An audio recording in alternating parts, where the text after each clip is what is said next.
بسم الله الرحمن الرحيم كافها يا عين صاد ذكر رحمة ربك عبده زكريا. Bismillahirrahmanirrahim. Assalamualaikum warahmatullahi wabarakatuh. Alhamdulillahirabbil alamin. Wassalatu wassalamu ala asyrafil anbiya'i wal mursalin wa ala alihi wa ashabihi rasulillahi ajma'in. Amma ba'du.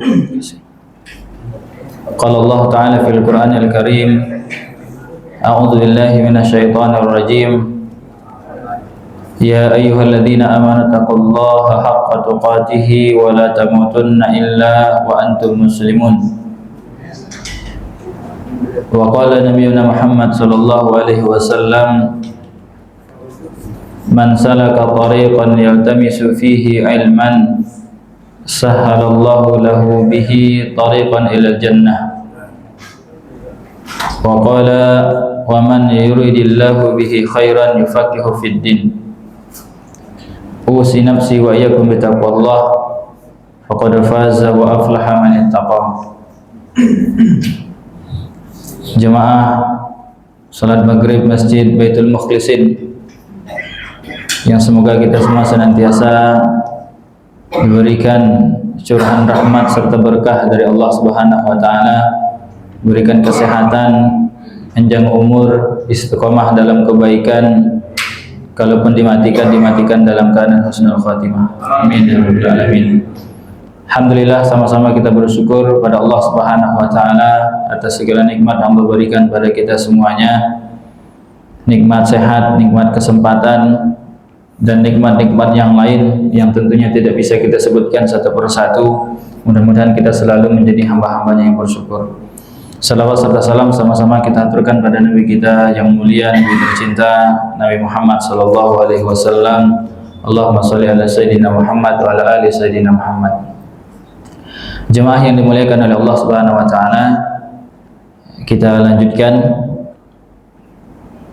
kajian hadis-hadis dalam kitab Syama'il Muhammadiyah atau kitab Asy-Syama'il.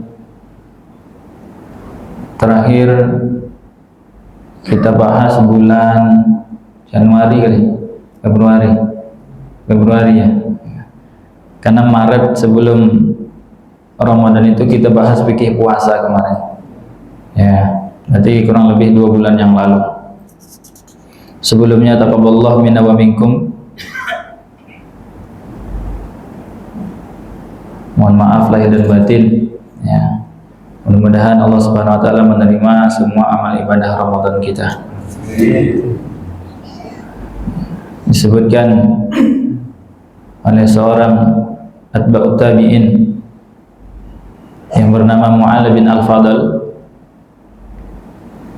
tentang bagaimana semangatnya para sahabat untuk berjumpa dengan Ramadan, dan tentang kekhawatiran para sahabat agar ibadah yang mereka kerjakan 1 bulan yang lalu itu jangan-jangan tidak diterima sama Allah. Maka beliau menyebutkan para sahabat Nabi terdahulu itu 6 bulan sebelum masuk bulan Ramadan mereka selalu berdoa kepada Allah agar dipertemukan dengan bulan Ramadan. Dan 6 bulan setelahnya, setelah keluar dari Ramadan, 6 bulan Pak, itu mereka selalu berdoa kepada Allah agar ibadah yang mereka kerjakan di dalam bulan yang lalu itu diterima oleh Allah Subhanahu wa taala. Jadi mereka pun Pak, para sahabat itu yang ibadahnya sudah pas sesuai dengan ibadahnya Nabi, tata caranya walaupun kualitasnya mungkin beda ya, karena nggak ada yang bisa menyaingi ibadahnya Rasulullah. Tapi ibadah mereka sudah pas diajarkan langsung oleh Nabi. Ya, mereka juga masih punya kekhawatiran jangan-jangan ibadahnya tidak diterima. Jadi selama 6 bulan setelah keluar dari Ramadan mereka selalu berdoa agar ibadah mereka diterima oleh Allah. Nah, kita pun jangan lupa Pak, berdoa. Ya, tidak ada yang menjamin ibadah kita 100% diterima. Ya, walaupun kita makanya berdoa, ya, mudah-mudahan Allah menerima amal ibadah kita. Dan setiap ibadah yang kita kerjakan, makanya selesai salam sholat itu kita mengucapkan apa, Pak? Astagfirullah. Karena tidak ada ibadah kita yang benar-benar sempurna. Ya, tapi kita tetap meminta kepada Allah agar ibadah kita diterima oleh Allah. Karena ada orang-orang yang sudah beribadah siang malam, tetapi ibadah mereka tidak diterima sama Allah. Ada, Pak. Ya, jadi kita walaupun memang kita nggak harus terlalu berlebihan was-wasan. Ya, was-was kita juga nggak boleh berlebihan, tetapi jangan juga menganggap remeh. Seakan-akan semua ibadah yang kita kerjakan itu otomatis diterima sama Allah. Ya, tentang dalil tentang sahabat yang sholat dilihat sama Rasulullah, kemudian setelah sahabat itu salam, mendatangi Rasulullah mengucapkan salam. Rasulullah menjawab salam sahabat tersebut, kemudian Rasulullah mengatakan, "Kum fasalli fa innaka lam tusalli." Ya, bangkit lagi, berdiri lagi, sholat lagi, karena tadi kamu belum sholat. Perhatikan, Pak, dia sudah ruku, dia sudah sujud, dia sudah sholat. Di mata kepala kita sudah sholat, tapi kata Rasulullah itu hakikatnya belum sholat. Kemudian dia sholat lagi 2 rakaat, mendatangi Rasulullah kembali, kata Rasulullah sama, berdiri lagi, sholat lagi, tadi kamu belum sholat. Sampai 3 kali, Pak. Kata Rasulullah, kamu belum sholat, ulang lagi sholat. Berarti sholatnya itu nggak ada nilainya, Pak. Nggak dianggap sholat kok. Ya, berarti sholatnya nggak sah, nggak dianggap sholat. Padahal dia sudah rukuk, sudah sujud, begitu kan. Kemudian orang tersebut mengatakan, ya Rasulullah, ibadah saya sudah begini sehari-hari. Ya, mau gimana lagi ya Rasulullah, ajarkan kepada saya bagaimana tata cara sholat. Maka Rasulullah mengajarkan, kalau kamu sholat begini, begini. Gitu. Ya, jadi ada pembatal-pembatal ibadah yang mungkin nggak sengaja kita lakukan, Pak. Ya, begitu pula tentang hadis yang setan mencuri dalam sholat itu kan. Ya, ada orang-orang yang sholat cepat-cepat, itu kata Rasulullah, setan sedang mencuri di dalam salat orang tersebut. Dibuatnya nggak khusyuk, dibuatnya buru-buru. Ya, padahal tumakninah dalam salat itu menjadi salah satu rukun dalam ibadah salat kita. Ya. Kalau nggak ada tumakninahnya, ya, kekhusyukan orang itu dicuri oleh setan, ibadahnya nggak diterima. Nah, ada hadis yang mungkin derajatnya diperselisihkan oleh para ulama, ada yang mengatakan dhaif, begitu kan, tentang orang yang sudah sholat 60 tahun, Pak. Ya, ternyata satu pun sholatnya tidak ada yang diterima sama Allah. Bayangkan, Pak, 60 tahun sholat 5 kali sehari. Ya, kemudian ketika nanti melihat catatan amal ibadah yang dikerjakan, 0, Pak. Ya kan? Sakit itu bukan di sini, Pak, di sono.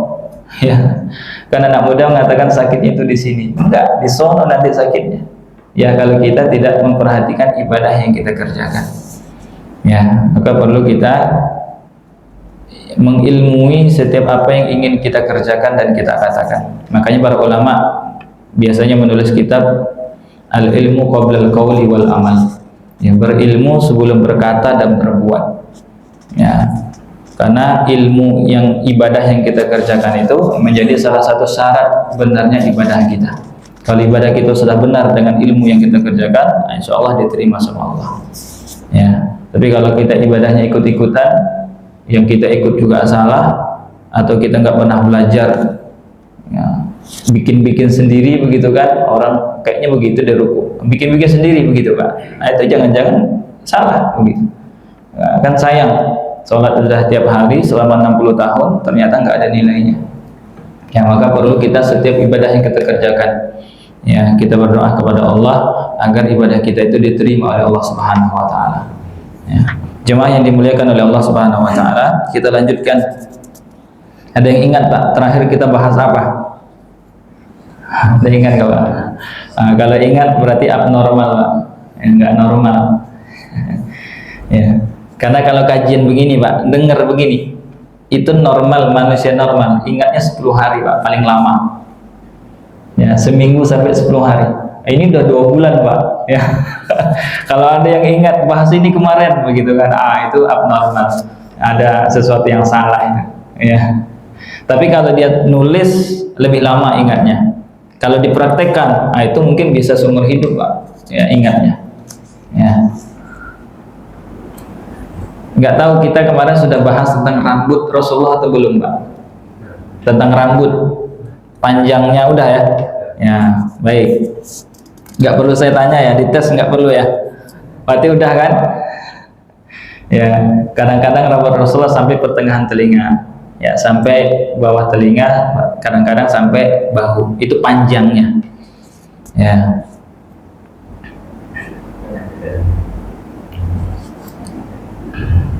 Kenapa para sahabat meriwayatkan hadis-hadis tentang panjang rambut Rasul itu berbeda-beda Pak? Apa kemarin alasannya? Tergantung tergantung ya kapan para sahabat itu melihat. Kalau yang ngelihatnya setelah Rasulullah potong rambut, berarti nggak terlalu panjang-panjang amat. Tapi yang ngelihatnya setelah Rasulullah sebulan nggak potong rambut, itu biasanya panjang. Jadi tergantung kapan para sahabat itu melihatnya. Itu pendapat yang pertama Pak. Ada pendapat yang kedua. Kenapa para sahabat itu berbeda meriwayatkan panjang rambut Rasulullah? Yang kedua apa Pak? Ini dapat hadiah nanti dari DKM yang bisa jawab. Ya. Tergantung dari sisi mana mereka melihat. Kalau mereka melihatnya dari samping, biasanya nggak terlalu panjang. Tapi kalau melihatnya dari belakang, itu yang sampai bahu. Itu pendapat yang kedua. Ya, tapi yang paling kuat adalah pendapat yang pertama, tergantung para sahabat itu melihatnya kapan. Ya. Kemudian ini ngetes-ngetes sambil saya jawab Pak, saya bantu-bantu jawab.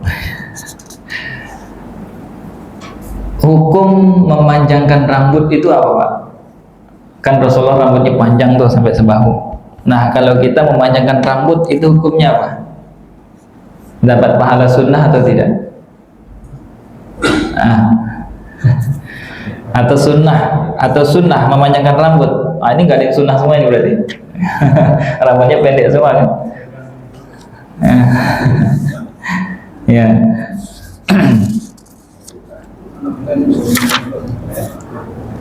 Ya, di antara jawabannya adalah fatwa dari Syekh Muhammad Shalih Al-Utsaimin.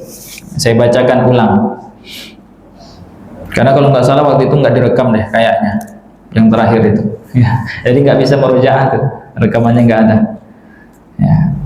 Syekh Utsaimin pernah ditanya tentang memanjangkan rambut dan membiarkan ya bulu-bulu yang tumbuh di bagian kepala. Apakah itu termasuk sunnah? Beliau menjawab itu bukan sunnah. Ya, karena Nabi Muhammad melakukan hal itu, memanjangkan rambut, ya karena kebiasaan masyarakat Arab ketika itu memang begitu.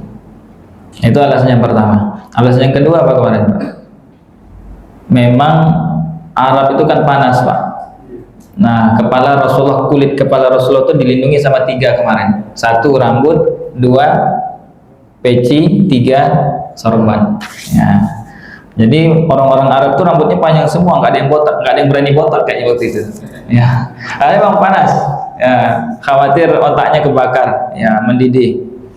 Nah, itu berarti alasan yang kedua. Alasan yang pertama memang kebiasaan orang Arab rambutnya panjang. Alasan yang kedua ya untuk melindungi kulit kepala. Maka rambut beliau itu tebal, panjang. Ya.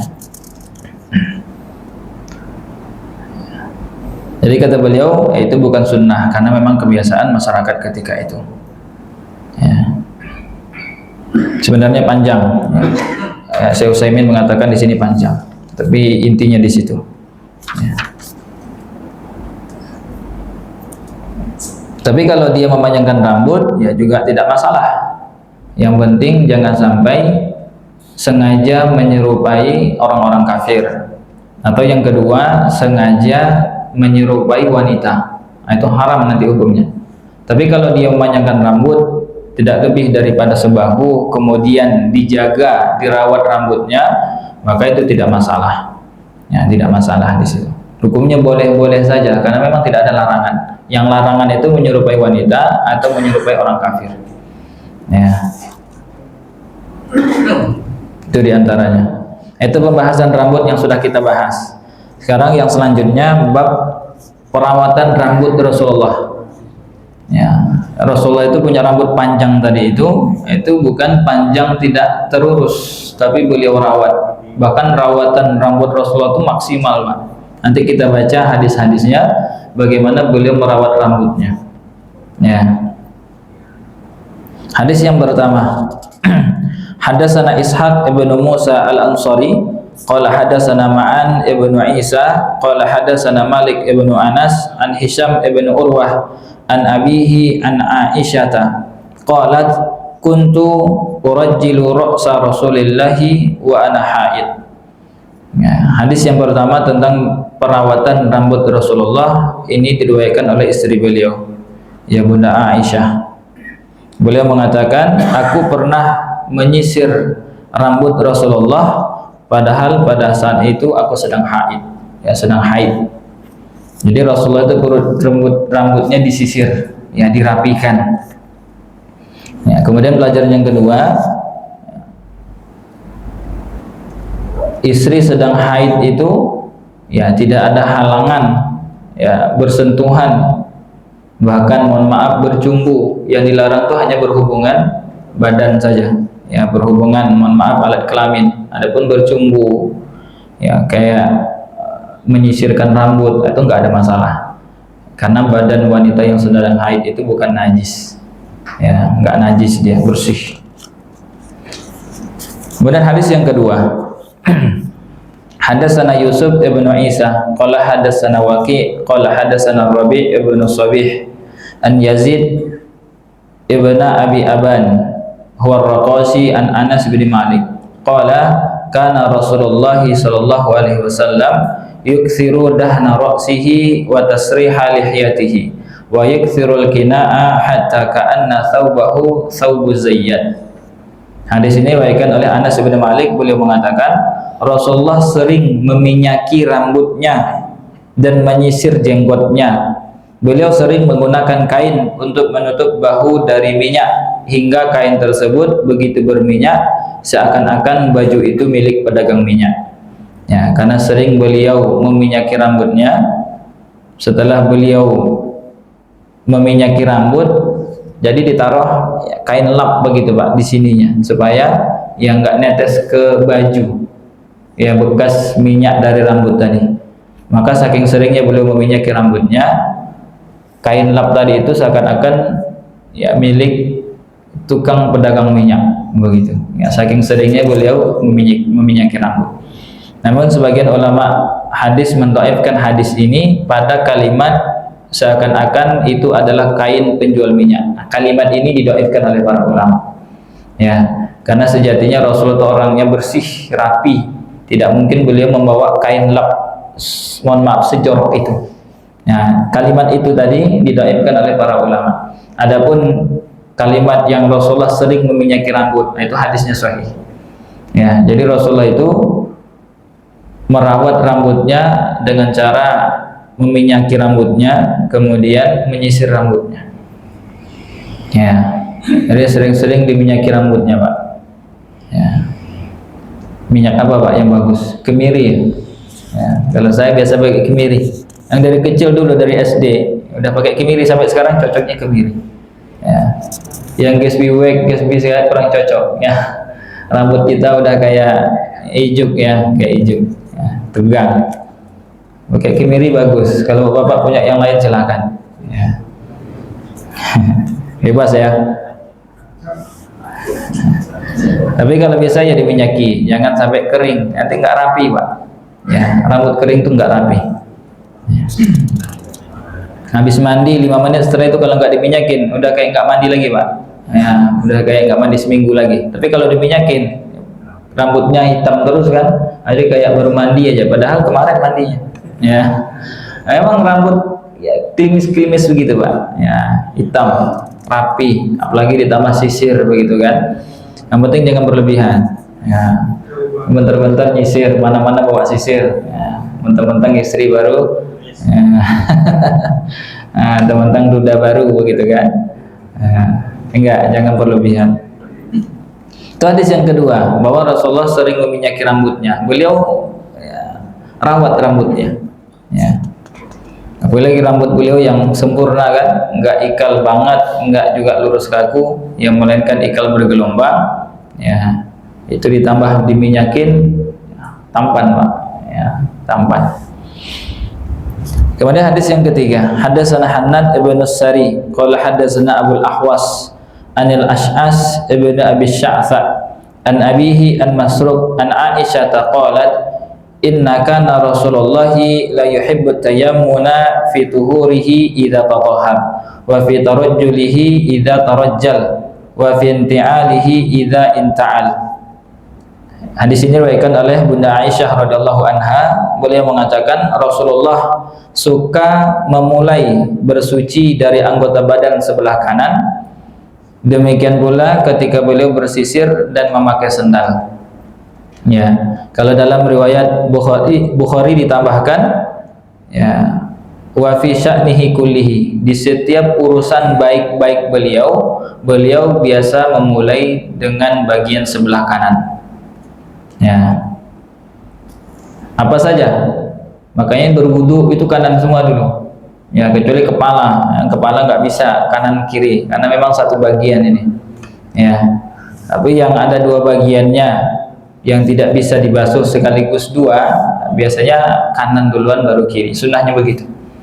Ya, begitu pula dengan urusan-urusan yang lain. Mandi besar itu, ya kalau dari hadis Bunda Aisyah itu tata cara mandi kan kanan dulu Pak. Ya. Basuh tangan, ya kan, basuh kemaluan, hilangkan najis-najis yang ada di badan, kemudian berwudu sebagaimana wudu sholat, baru ambil bagian kanan 3 kali. Ambil kanan, habis itu baru kiri 3 kali. Habis itu baru tengah 3 kali, habis itu baru guyur semuanya. Nah, intinya dari kanan. Ya. Jadi apapun, ya termasuk pokoknya yang baik-baik dimulai dengan kanan.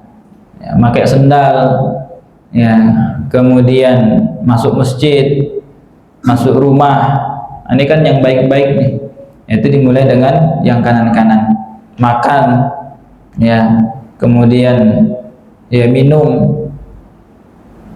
Memakai pakaian pun ya kayak kita pakai celana kanan dulu baru kiri, ya pakai baju juga kanan dulu baru kiri. Pokoknya yang baik-baik lah itu dari kanan dulu.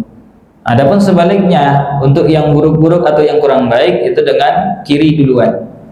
Ya, melepas sendal, kemudian keluar masjid, masuk kamar mandi, ya ngupil ya, ngupil kiri Pak. Kan ya, ngupil itu kiri, jangan ngupilkan kanan, nggak sunnah itu, sunnahnya tangan kiri. Ya, ya termasuk mohon maaf cebok ya, tangan kiri. Bukannya yang kurang-kurang baik dengan tangan kiri. Ya, termasuk sikat gigi. Ya, sikat gigi. Kalau niat kita sikat gigi itu untuk mensucikan mulut kita dari kotoran najis yang ada di mulut kita, maka dengan tangan kiri. Ya. Kalau niat kita untuk mensucikan, ya, untuk membersihkan mulut kita dari najis dengan tangan kanan. Tapi kalau niatnya hanya untuk gosok gigi saja, maka dengan tangan kiri. Buang-buang kotoran begitu kan, kotor tuh, dengan tangan kiri. Tapi kalau niatnya untuk mensucikan mulut, dengan tangan kanan. Ya, termasuk potong kuku. Nah, itu dimulai dari yang kanan, karena itu untuk mensucikan tubuh kita, mulai dari kanan. Habis itu nanti baru yang kiri. Ya, atau ada pendapat ulama karena ini juga menghilangkan kotoran begitu kan. Jadi dari telunjuk muter sampai sini, nanti ini terakhir. Nah, ini dibahas sama para ulama ya. Yang penting bersih kukunya Pak. Ya. Ya, minimal seminggu sekali potong kuku begitu. Ya. Jadi rumusnya begitu. Untuk yang baik-baik memulai dengan yang kanan, termasuk bersisir. Sisir juga kepala bagian kanan dulu, nanti baru kepala bagian kiri. Dan dengan tangan kanan, karena ini perbuatan yang baik, ya, menyisir rambut. Ya. Jadi Rasulullah kalau nyisir rambut sebelah kanan dulu, nanti baru sebelah kiri. Mau dikebelakangkan, mau potong belah dua, ya sama, kanan dulu nanti baru kiri. Ya. Hadis yang selanjutnya, Hadatsana Muhammad ibn Bashar qala hadatsana Yahya ibn Sa'id an Hisham ibn Hasan anil Hasan an Abdullah ibn Mughaffal qala naha Rasulullah anit tarajjuli illa ghibban. Nah, ini tadi yang saya sampaikan. Ya, dari Abdullah ibn Mughaffal, beliau mengatakan Rasulullah melarang bersisir kecuali seperlunya saja. Ya, habis mandi diminyakin sisir, atau nanti rambutnya kusut sisir lagi. Nah, seperlunya. Ayo jangan bentar-bentar sisir, bentar-bentar sisir begitu kan. Lihat handphone kok kurang pas sisir. Ya, buka handphone kok kurang pas sisir. Sisir mulu, Pak. Ya, ini berlebihan. Ya, berlebihan. Jadi enggak jarang juga, enggak berlebihan juga, proporsional. Rambutnya kusut dikit, ya kurang rapi lah, ya yang enggak bisa dirapikan dengan tangan, bang sisir, disisir. Ya, seperlunya. Hadis yang terakhir, ya hadis yang terakhir.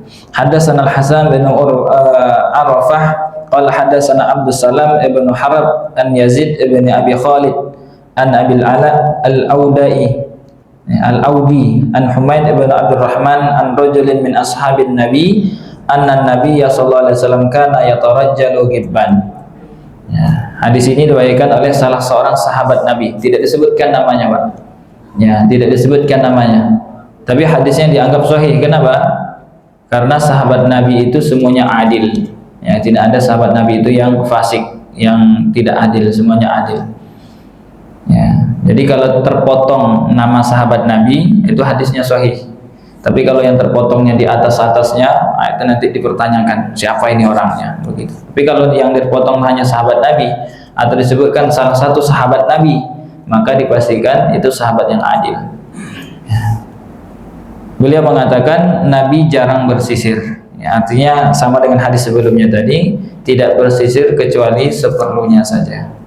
Nah, ini hadis tentang perawatan rambut Rasulullah SAW. Ya, rambut beliau dirawat pakai minyak, kemudian disisir begitu. Jemaah yang dimuliakan oleh Allah Subhanahu Wa Taala, kita lanjutkan bab yang kelima tentang uban Rasulullah. Ya, uban itu apa, Pak? Rambut putih. Kalau lahirnya dari putih gimana? Berubah ke hitam. Ya. Uban itu ya rambut yang berubah warnanya menjadi putih atau abu-abu, itu uban. Ya, kalau rambut putih saja ya mungkin dari lahir ada, mungkin dari putih begitu. Ya. Nah, ini enggak, perubahan warna rambut dari hitam menjadi putih atau abu-abu. Atau memang mungkin dia orang bule rambutnya kuning, ya kalau berubah jadi putih berarti uban. Nggak harus dari hitam, bisa dari oranye, mungkin oranye, ya mungkin aja ya, dari merah misalnya, ya, itu namanya uban, perubahan warna rambut dari warna aslinya menjadi putih atau abu-abu. Ya. Dan di sini dibahas tentang uban Rasulullah dan kenapa sebab beliau beruban dan apa pentingnya ya, hikmah seseorang punya uban, itu ada hikmahnya, Pak. Ya. Dan punya keutamaan, ya, punya keutamaan. Jadi Rasulullah itu juga punya uban, tapi sedikit jumlahnya. Ya, terdapat di 3 tempat uban Rasulullah itu. Disebutkan oleh Anas bin Malik, hadis riwayat Imam Muslim, beliau mengatakan lam yahtadib Rasulullah sallallahu alaihi wasallam innama kana al-bayadu fi anfaqatihi wa fi sudghaini wa fi ar-ra'si nubatun. Rasulullah tidak pernah mewarnai rambutnya, tapi ada warna putih pada rambut di bawah bibir, ya, bisa jenggot ataupun yang di bawah bibir, pelipis, ya, di sini juga ada uban beliau, kemudian sedikit pada kepala beliau. Jadi pada 3 tempat ini Rasulullah beruban, tapi jumlahnya sedikit, di kepala, di pelipis, dan di jenggot. Ya. Berapa jumlahnya? Nah, ini kita bacakan hadis-hadisnya.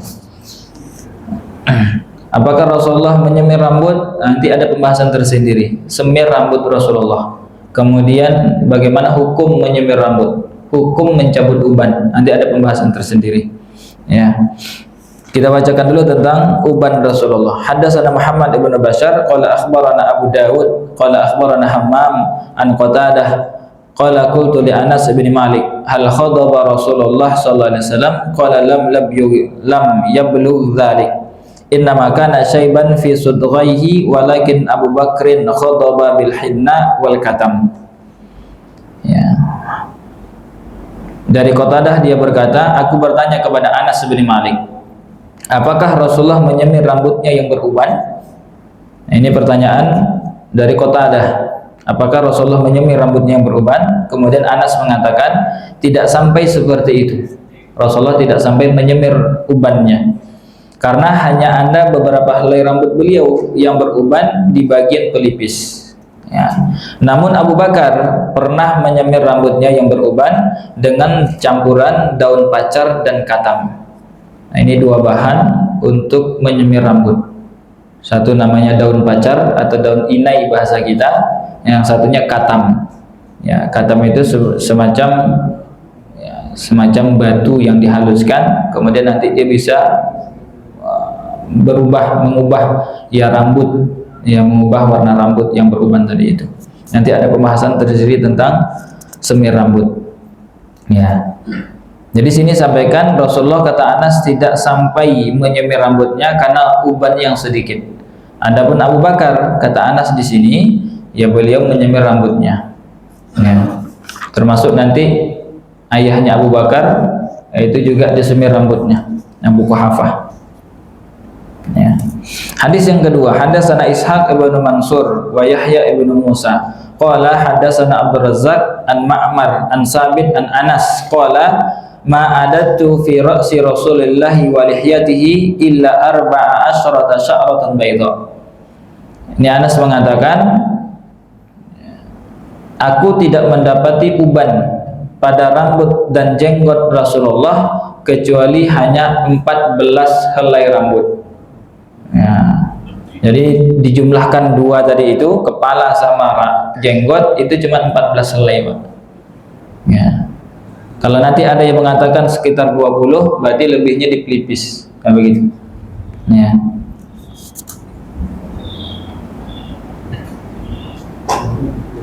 Karena dalam riwayat yang lain nanti disebutkan, ya, riwayat Imam Bukhari dan Imam Muslim, Anas juga yang mengatakan Rasulullah wafat sedang di rambut dan jenggotnya hanya terdapat sekitar, tidak dijelaskan berapa, sekitar 20 helai rambut yang beruban. Nah, hadis yang tadi disampaikan 14, hadis yang riwayat Imam Bukhari Imam Muslim ini beliau menyebutkan sekitar, kira-kira. Ya, intinya tidak lebih daripada 20 helai. Ya. Hadis yang selanjutnya, hadis yang ketiga. Haddatsana Muhammad ibn Musanna qala akhbarana Abu Daud qala haddatsana Syu'bah an Simak bin Harb qala sami'tu Jabir ibn Samurah wa qad su'ila an syaibi Rasulillah faqala kana idza dahana ra'sahu lam yura minhu syaibun wa idza lam yadhin ru'ya minhu. Ya, ini dari Jabir bin Samurah ditanya tentang uban Rasulullah. Kemudian beliau mengatakan jika beliau memakai minyak, ubannya tidak terlihat sama sekali. Namun apabila beliau sedang tidak memakai minyak, maka uban yang sedikit itu terlihat. Ya. Jadi rambut yang tadi kurang lebih 14 itu kan kepala sama jenggot, Pak. Ya, tidak disebutkan di kepala berapa. Itu sedikit sekali. Dan ketika Rasulullah pakai minyak, itu kan mengkilap, Pak. Itu enggak kelihatan uban yang sedikit itu. Tapi kalau beliau sedang tidak pakai minyak, kelihatan yang 1, 2 sampai 10 lah itu kelihatan. Ya, intinya enggak banyak. Ya, enggak sampai semua kepala lah. Ya. Hadis yang selanjutnya, hadatsana Muhammad ibn Amru ibn al-Walid al-Kindi al-Kufi. Qala hadatsana Yahya ibn Adam an Syarik an Ubaidillah ibn Umar an-Nafi an Abdullah ibn Umar. Hadis ini diriwayatkan oleh anaknya Umar bin Khattab, Abdullah. Qala inna makana saybu Rasulillah nahwan min 20 sya'ratan bayda. Nah, ini Abdullah bin Umar yang mengatakan uban Rasulullah hanya sekitar 20 helai. Enggak disebutkan berapa, hanya sekitar 20 helai. Ya. Nah, sekarang hadis yang selanjutnya tentang penyebab kenapa Rasulullah itu beruban. Nah, ini mohon maaf nih bapak-bapak kan rata-rata beruban semua nih, sampai jenggot bahkan ya. Jenggot pelipis. Itu sebab uban itu apa, Pak? Bapak-bapak lah. Karena tua atau karena pikiran? Mikir dari muda, akhirnya pas tua beruban, begitu ya. Ya, pokoknya ada yang dipikirin beruban gitu. Sama Pak, penyebab Rasulullah beruban itu juga mikirin sesuatu. Nah, tapi sama nggak apa yang kita pikirin? Nah, kalau kita pikirin itu tadi lah, cicilannya ya, dari umur 30 udah nyicil tuh, nah, sampai anak 5 yang nggak lunas-lunas begitu kan, cicilan 50 tahun, ya kan? Nah, Rasulullah juga mikirin sesuatu, tapi apa yang beliau pikirkan? Ya, hadis yang selanjutnya ini, hadatsana Abu Quraib Muhammad bin al-Ala qala hadatsana Muawiyah ibn Hisham an Syaiban an Abi Ishaq an Ikrimah an Ibnu Abbas qala Abu Bakar ya Rasulullah qad syibta. Abu Bakar nanya, ya Rasulullah engkau sudah beruban. Ya, kelihatan uban sama Abu Bakar, ya Rasulullah ini udah ada uban nih, begitu kalau bahasa kita. Ya, qala Rasulullah mengatakan sayyabatni hudun wal waqi'ah wal mursalat wa amma yatasaalun wa idza syamsu kuwirat. Yang membuat saya beruban, kata Rasulullah, adalah surat Hud, surat Al-Waqiah, surat Al-Mursalat, surat Amma yatasaalun, surat idza syamsu kuwirat. Nah, ini 5 surat yang membuat Rasulullah beruban, Pak. Kira-kira bahasa apa surat ini, Pak? Bahas tentang kiamat, Pak. Ya. Jadi Rasulullah itu beruban mikirin apa, Pak? Mikirin kiamat. Nah, beda sama kita tadi kan, kita kiamat rumah tangga, ya. Ini enggak, ini kiamat beneran. Ya. Hadis yang selanjutnya hampir sama. Hadatsana Sufyan ibn Waqi' qala hadatsana Muhammad ibn Bishr an Ali ibn Shalih an Abi Ishaq an Abi Juhaifah qala qalu ya Rasulullah naraka qad syibta. Ya Rasulullah, kami melihat engkau beruban. Qala qad sayyabatni Hudun wa akhwatuha. Yang membuat saya beruban, kata Rasulullah, adalah surat Hud dan teman-temannya. Maksud teman-temannya siapa ini? Yaitu tadi Al-Mursalat, Al-Waqi'ah, An-Naba, ya, dan lain sebagainya tadi itu.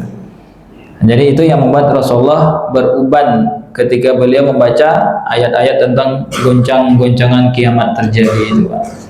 Ya, sesuatu yang sangat dahsyat yang pasti nanti akan terjadi. Ya. Dan beliau yakin, Pak, beliau tidak akan mengalami yang namanya hari kiamat kan. Beliau sudah meninggal sudah jauh-jauh hari. Beliau hanya tahu tanda-tanda kiamat nanti meninggal ini. Beliau nggak ngalamin. Tapi karena memang sangat dahsyat, Allah ceritakan dalam Al-Qur'an bagaimana kejadian kiamat itu beruban. Ya, sesuatu yang membuat beliau berpikir keras. Ya. Sesuatu yang sangat dahsyat. Ya. Kemudian dalam sebuah hadis disebutkan ya, hadis riwayat Imam Tirmidzi juga, Rasulullah mengatakan, man sarrahu ayyanzura ila yaumil qiyamah ka'annahu ra'yu ainin falyaqra idza syamsu kuwirat wa idza samaa'un fatarat wa idza samaa'un syaqqat. Kata Rasulullah, barang siapa yang ingin melihat seakan-akan kiamat terjadi di depan matanya, maka baca 3 surat dalam Al-Quran, yaitu surat Idza Syamsu Kuwirat, ya, surat At-Takwir, Idza Sama'un Fatarat, surat Al-Infitar, wa Idza Sama'un Syaqqat, surat Al-Insyiqaq. Ini kalau kita baca 3 surat ini, Pak, itu kita melihat seakan-akan kiamat itu terjadi di depan mata kita. Dahsyat sekali. Ya, apabila nanti langit begini, bumi begini, gunung begini, dan lain sebagainya. Ya, kalau kita tadabburi sebagaimana Rasulullah tadabburi ayat-ayat tentang kiamat itu, insya Allah kita semakin dekat dengan Allah. Ya, karena nggak ada yang kekal. Gunung sebesar itu saja nanti ya akan hancur.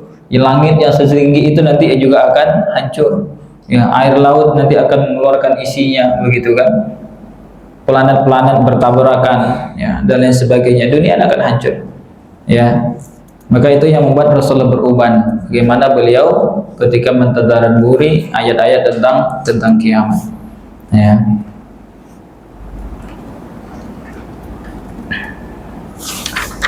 Jemaah yang dimuliakan oleh Allah Subhanahu wa taala, sedikit lagi tentang uban ini. Ada 2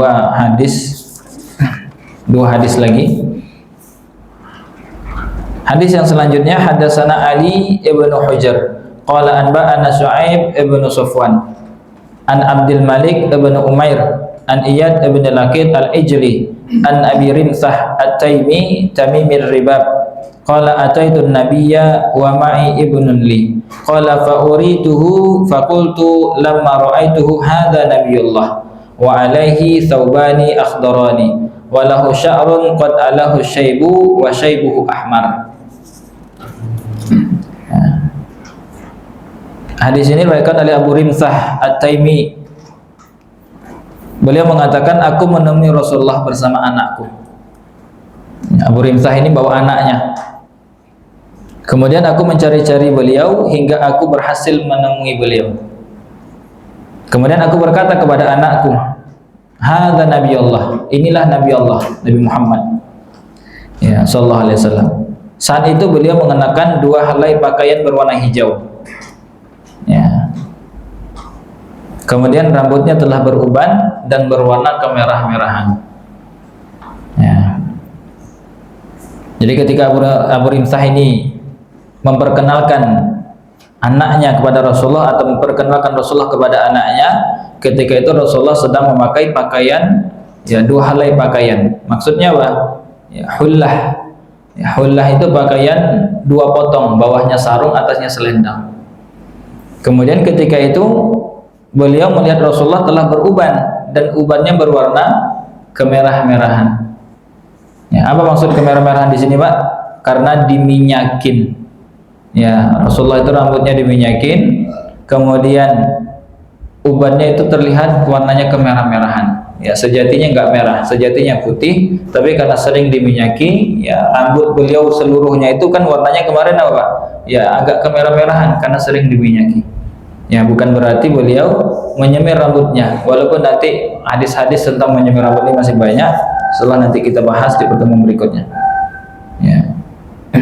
Terakhir, Pak, ya, sebelum azan kita tutup, hadis yang terakhir, hadatsana Ahmad bin Mani qala hadatsana Suraij bin Nu'man qala hadatsana Hammad bin Salamah an Simak bin Harb qala qila li Jabir bin Samurah akana fi Rasulillahi syaibun qala lam yakun fi Rasulillahi syaibun illa sya'aratun fi mafriqi ra'sihi idza dahana warahunna ad-duhnu. Ya. Ada yang bertanya kepada Jabir bin Samurah, kemudian beliau mengatakan, apakah pada rambut Rasulullah terdapat uban? Maka Jabir mengatakan tidak ada uban pada rambut Rasulullah kecuali beberapa helai saja pada belahan rambut, sisiran rambut. Apabila beliau memakai minyak, maka uban tersebut tidak terlihat karena terkena minyak. Ya, Allah Ta'ala alam bisawab. Ini tentang uban Rasulullah. Ya, insyaallah untuk pertemuan berikutnya tentang semir.